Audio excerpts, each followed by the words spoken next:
Hi friends, मैं फिर हाजिर हूँ नई कहानी के साथ। झूठी हूँ मैं, गीतांजलि दुआ। एक इमोशनल फैमिली स्टोरी। अगर मैं ये कहूँ कि बच्चा होते ही अगले दिन से मैं खुद को सातवें आसमान पर महसूस करने लगी थी, तो शायद मैं झूठ बोल रही हूँ। नीना की शादी 23 साल की उम्र में हो गई थी, जब बाकी लड़कियां अपने करियर पर ध्यान दे रही होती हैं। कभी इस बात का गिला नहीं किया, बल्कि खुशी खुशी सब कुछ करती थी, क्योंकि वो जतिन को बहुत प्यार करती थी। जतिन उसकी दुनिया था। 23 साल की उम्र में वो माँ बन गई, लेकिन उसे लगा कि शायद यही उसकी डेस्टिनी थी।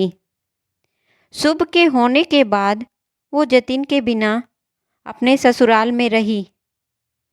जब बच्चा इस दुनिया में आता है तो उसे एडजस्ट होने में बहुत टाइम लगता है, लेकिन हर बच्चा कुछ समय में एडजस्ट हो जाता है। शुभ उन बच्चों में से बिल्कुल नहीं था।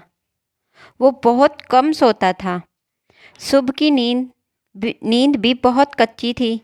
ऐसे में नीना को बहुत परेशानी होती थी।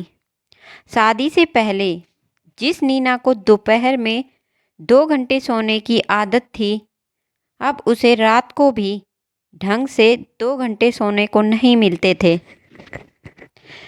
कुछ दिन बाद उसकी सास से मिलने उसकी सहेली आई, तो नीना को बोली कि नीना, अब तो तुम्हारा बच्चा 40 दिन का हो गया है।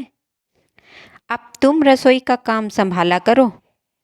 तुम्हारे इस तरह आराम करने से तुम आलसी हो जाओगी। नीना को बहुत बुरा लगा, लेकिन उसने कहा कि कोई बात नहीं, शायद इस उम्र का नाम ही तजुर्बा है। और उसने रसोई भी अच्छे से संभालनी शुरू कर दी।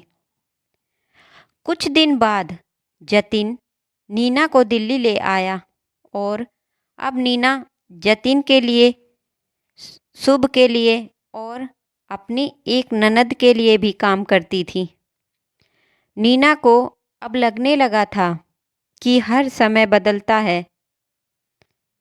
काश वो उन आंटी को दिल्ली बुलाकर ये दिखा पाती कि कैसे वो इतनी कुशलता से सब काम अपने दम पर संभाल रही है। कोई कोई उसकी मदद के लिए नहीं है वहाँ, फिर भी हर काम कितने अच्छे से कर रही है वो। पर उसे किसी को जताने की ज़रूरत नहीं थी। कुछ सालों बाद जब उसका दूसरा बच्चा हुआ, तो वो नौकरी करती थी। उसको वहीं रहकर डिलीवरी करानी पड़ी। नौकरी, बड़ा बच्चा जतिन और छोटा बच्चा, घर, सब कुछ इतनी कुशलता के साथ संभाला उसने कि सब देखते ही रह गए।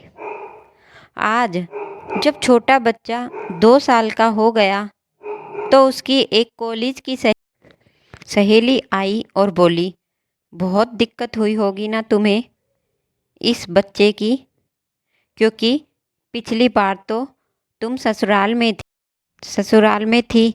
नीना ने जवाब दिया कि अगर मैं ऐसा कहूँगी तो ये शायद झूठ होगा, क्योंकि इस बच्चे की बार मुझे किसी ने ये नहीं कहा कि तुम अब अपना घर संभाल लो या रसोई संभाल लो।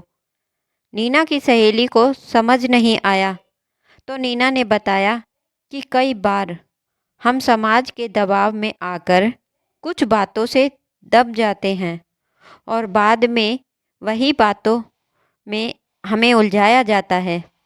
शुभ के वक्त में मैं रात भर नहीं सोती थी, क्योंकि शुभ सुबह 4 बजे तक जागता रहता था और जतिन नहीं थे, तो मैं अकेले रात भर उसको संभालती थी। लोगों को लगता था कि मैं रात को भी आराम करती हूँ और दिन में भी आराम कर लेती हूँ, तो काम क्यों नहीं करती।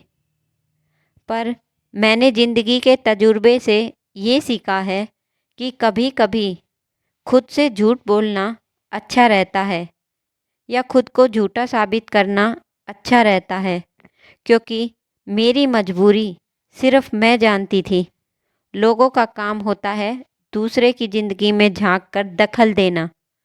ऐसे में अगर आप खुद को कहीं गलत साबित करके या झूठा साबित करके शांति खरीद सकते हैं, तो वो फ़ायदे का सौदा होता है।